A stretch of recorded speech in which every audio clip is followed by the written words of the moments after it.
Many Christians, because many teachers teach it, believe that the Antichrist will suffer a mortal wound to the head and survive. Even though that may be, that is not exactly what Revelation says. Hello everybody, I'm Keith O'Dare, and welcome to When You Search for Truth, where we look for the truth by looking at what is actually written in the Word of God, word for word, in the order given from the original text, using the original definitions. I hope you're enjoying this study. Let's get started with Revelation chapter 13, verse 3.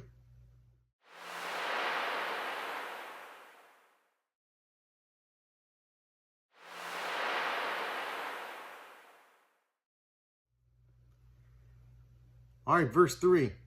And seeing one of its heads as slayed to death, but its deadly wound was healed, and all the world marveled after the animal or the beast.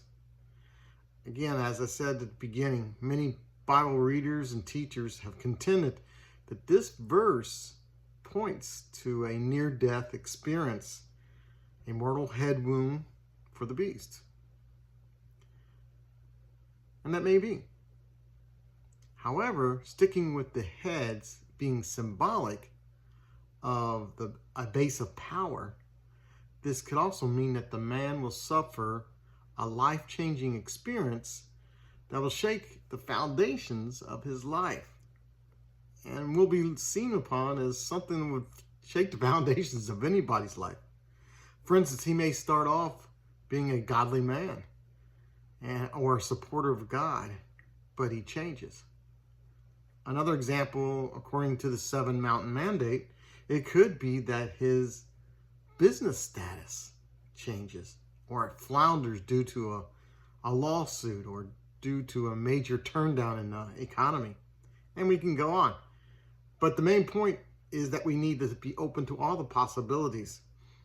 Either way, when it does happen, this along with all the other characteristics will help elevate this man, this Antichrist, to messianic status, where even the church will begin to accept him as the Messiah.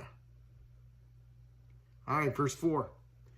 And revered the dragon, which gave the liberty of doing what he pleases to the beast, and revered the beast, saying, who is like the beast?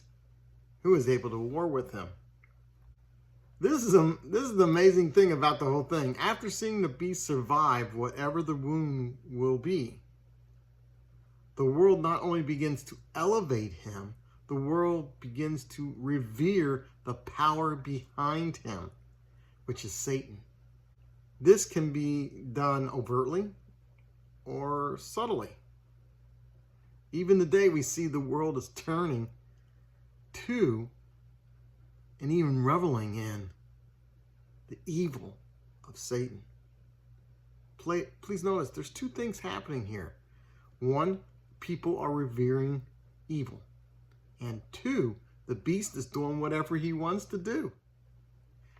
This may mean that the beast may not consciously know that he's following Satan, but simply doing what he thinks is the right thing to do, without any thought as to it being the will of God.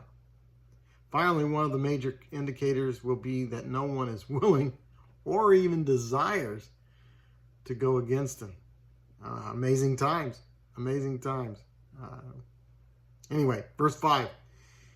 And gave it a mouth, speaking greatly and slandering others' good name, and having the liberty to do what he chooses, and was given to do as he pleases 42 months.